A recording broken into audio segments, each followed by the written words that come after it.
What's up, everybody? So yeah, I'm moving everything over here for a little bit, comic-wise. Mostly just I want to get the watch time up and get it through, go into the review process and stuff. So I figure just move them over here for a little bit. So thanks for coming over, anyone who did the move and watched it. So this is Amazing Spider-Man number 5. This is the last issue in Nick Spencer's current run, right? And I have to say, like, so as a summary, because this is his last issue. Well, not his last issue, but this is the last issue before, like, the next arc. And I think he's doing a pretty good job, to be honest. I know some people disagree. Zach, for one, does not like the book. I like it. I think it's fun. It's a good way to start his run. Mary Jane's back with Peter for now. You know, they pull this garbage all the time with her, having her... oh, are they going to get back together? Oh, no, they're not. So we'll see, you know. As far as, like, right now goes, though, it looks good. I'm enjoying the fun. I think he's cut the jokes down a little bit. Before, the jokes were, like, over the top. I think he's kind of cut them back a little bit. And, you know, I like Ryan Ottley, so that's great that he's, like, drawing the series. He's doing it a little fast, though. He's made much better faces than this before. But... all said and done, like, I think he's doing a fine job.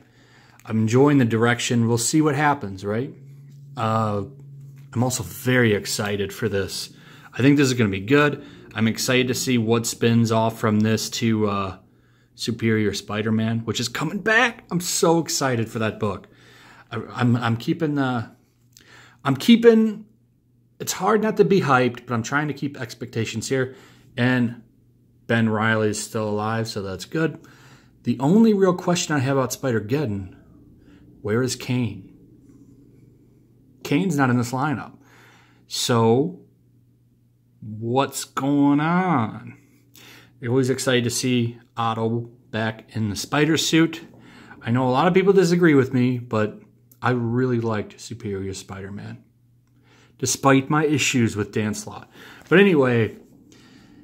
This was good. So this brings an end. If you don't know what happened, Peter Parker and Spider-Man, there was a science experiment that split them into two people. And pretty much one was a depowered Peter Parker, and then the other half was pretty much Spider-Man.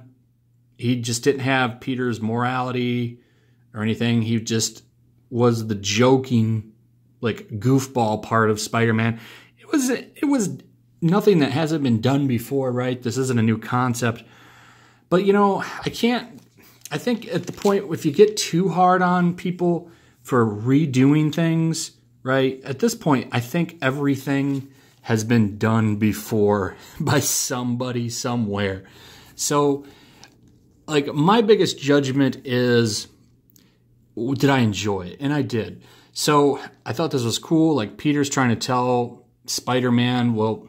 yeah, he's trying to tell Spider-Man what's going on, you know, and he ends up pushing Spider-Man out of the way because, like, this Spider-Man, so the whole city's being attacked by an army of Tri-Sentinels, and Spider-Man's like, I'm going to get the hell out of here. I don't want to die, and that's not something Spider-Man would do, and he wasn't even paying attention that he's about to get blasted because he turned his spider sense off with a joke that I thought was kind of funny where he's complaining about watching TV, and, he was complaining about watching TV, and because there was a bank robbery and some bullets, like, it kept alerting his spider sense, so he figured out how to turn it off.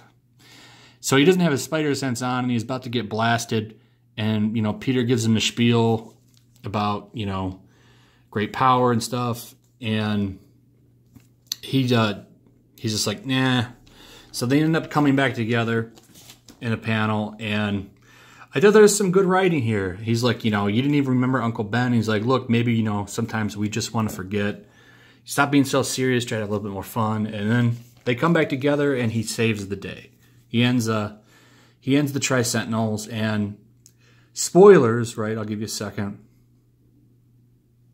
If you hadn't been reading the other ones, it looks like Kraven the Hunter is coming back in the next issue. So we're going to get probably a couple of issues of him as the villain.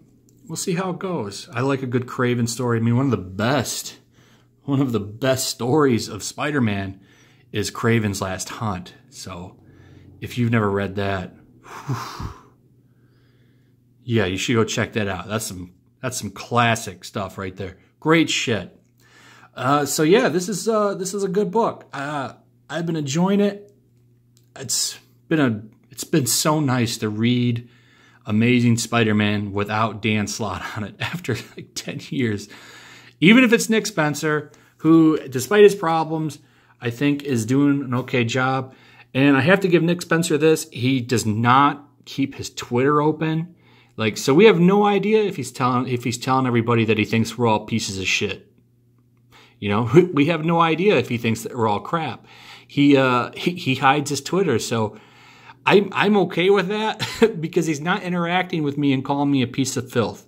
So he's just doing his job, and I think he's doing okay. I'm willing to let things go, you know, and give him a fair shake. And I think that he's been doing a good job on this book. And I think if you're looking for a fun Spider-Man story, maybe he'll keep delivering. We'll see. We're 5 issues deep now, and usually this is when things start to take off and you know, fall apart. So we'll see what happens. I'm hopeful. We'll see if he can keep doing it. Anyway, thanks for coming by. Check out my Patreon. If you enjoy my content, maybe consider throwing me $1 there.